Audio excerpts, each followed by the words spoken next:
Hi bro, hi sir, price lot bro. நீங்கள் தான் sister, நீங்களும் தான். தேவையில்லாமலாம் யாரையுமே தேவன் படைக்கல. நீங்கள் ரொம்ப தேவையான ஆள், தேவனுக்கு தேவையான ஆள். தேவனால் பிறப்பதெல்லாம் உலகத்தை ஜெயிக்கும், நீங்களும் ஜெயிக்கிறதுக்கு தான் பார்த்துருக்கீங்க. அதான் ஆண்டவர் இன்னைக்கு வார்த்தையில் சொல்றாரு. தேவையில்லாத வேலை பண்ணால் என்ன பண்ணுன்றத ஒரு பயமுறுத்தி இருக்காரு லைட்டாக. என்னடா பயமுறுத்துற அப்படின்னா, இல்லை நான் இல்லை, வார்த்தை ரொம்ப தெளிவாக சொல்லுது. ஆண்டவருக்கு நீங்கள் ரொம்ப தேவை. அதனால தான் இந்த வார்த்தையை ஒரு எச்சரிப்பின் சத்தமாக கொடுக்குறாரு. நான் வார்த்தைக்குள்ளே போயிட்டு மீதான காரியங்களை தெளிவுபடுத்துறேன். எனக்கும் அப்படி தான் இருந்தது. நீலாம் தேவையே இல்லை, நீலாம் உருப்பட மாட்டேன், யூஸ்லெஸ் தான் இந்த உலகம் சொல்லிச்சு.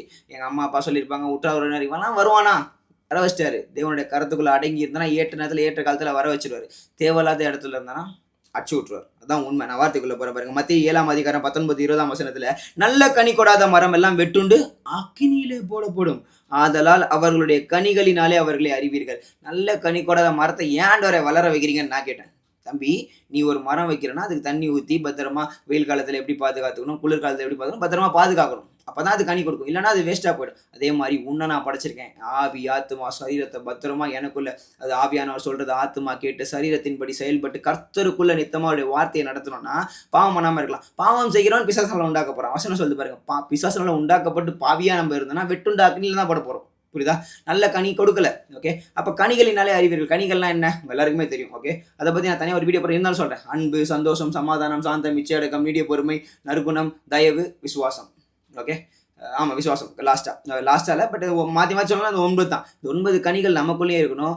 நம்ம பழகுறவங்க கூட இருக்கணும். அந்த டிவைன் கனெக்ஷன் பீப்புளோட இருக்கணும். ஓகே, விசுவாசமே இல்லாத ஒரு ஆள் கூட உட்காந்துனே இருந்தால் விசுவாசம் இல்லாத போயிடும். கனியை நம்மளும் கொடுக்க மாட்டோம். ஒன்று நம்மளால முடிஞ்சா அவங்களுக்கு ஹெல்ப் பண்ணுவோம். ஹெல்ப் பண்ண முடியலனா வெளியே வந்து அவங்களால ஜெபம் பண்ண ஆரம்பிச்சிடும். உட்காந்து தேவையில்லாத மாட்டிருந்தீங்கன்னா உங்கள் கனி 2 கனியை பிடிங்கி சாப்பிட்ருவாங்க. உங்களுக்கு புரியுதா புரியலான்னு தெரியல. ரொம்ப தெளிவாக இருக்கணும். கனிகளினாலே இவர்கள் அறிவிகள். வார்த்தையுமே அவங்க பேசுறதுலேயே புரிஞ்சிடலாம். ஓகே, அந்த கனிகளை பற்றி ஏகப்பட்ட ப்ரீச்சிங் கொடுக்கலாம்.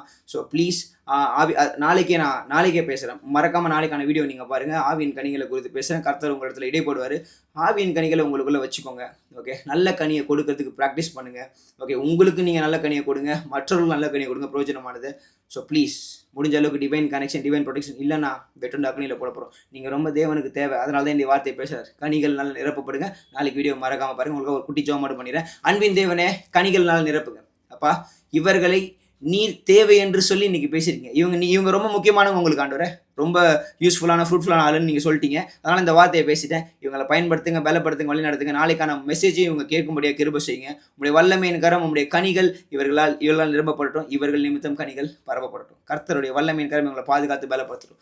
நீரை பொறுப்படுத்திக் கொள்ளுங்க, வளர்த்துங்க. இயேசுவின் நாமத்தில் நல்ல பிதாவே, ஆமென். Brother sister, don't worry, hold him tightly.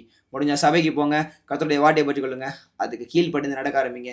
கனிகளினால் நிரப்பப்படுங்க. அந்த கனிகள் அனைகளுக்கு பிரயோஜனமாக இருக்கட்டும். ஓகே, புரியுதா? ஃபுல்லாக திரும்ப ரொம்ப தெளிவாக போறீங்க. இல்லை கற்றுக்கு சொல்கிறேன். மாமன், love you, god bless you.